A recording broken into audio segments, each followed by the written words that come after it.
वक्त गुजरता गया। हजरत हूद अलैहिस्सलाम अपनी कौम को मुसलसल समझाते रहे। वो उन्हें याद दिलाते कि ताकत हमेशा बाकी नहीं रहती, महल्लात हमेशा खड़े नहीं रहते और जमीन पर कोई कौम हमेशा के लिए नहीं रहती। लेकिन कौम आद के दिल गुरूर से भर चुके थे। वो अपनी ताकत पर नाज करते थे, अपने तदुकामत पर फख्र करते थे, अपनी अजीम इमारतों को देखकर कहते थे, हमसे ज्यादा ताकतवर कौन है। उन्हें यकीन था कि कोई उन्हें शिकस्त नहीं दे सकता।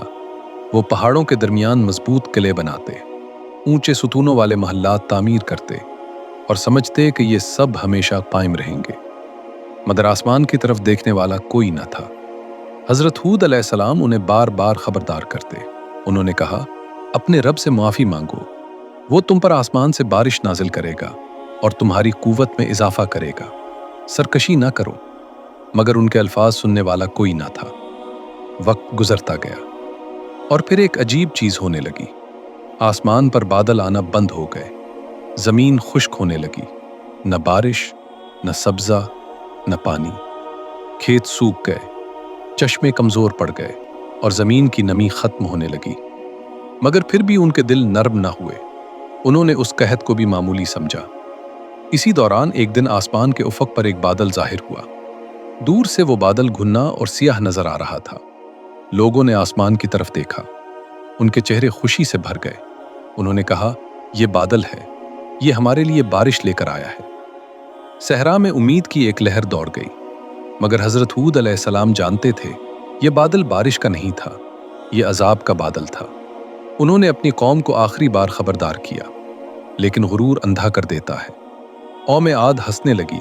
वो कहने लगे, हमने तुम्हारी बातें बहुत सुन ले। अगर तुम सच्चे हो तो वो अजाब ले आओ जिससे तुम हमें डराते हो। और फिर वो बादल आसमान पर फैल गया। हवा चलना शुरू हुई, पहले हल्की, फिर तेज, फिर बहुत तेज। रेत के जर्रे फजा में उठने लगे, हवा चीखने लगी। सहरा में एक अजीब सी गरज सुनाई देने लगी।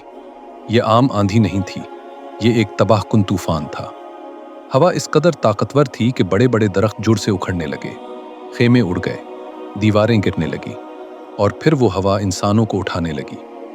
कुरान बयान करता है कि वो लोगों को इस तरह उठाकर फेंकती थी जैसे खजूर के खोखले तने जमीन पर गिरे पड़े हों। वो तूफान एक दिन नहीं चला, 2 दिन नहीं, 7 रातें और 8 दिन, मुसलसल, बेरहम, तबाहकुन।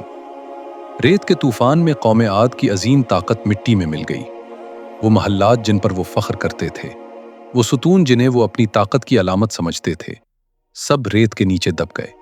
गुरूर खत्म हो गया, ताकत खत्म हो गई, सल्तनत खत्म हो गई और सहरा में सिर्फ खामोशी बाकी रह गई।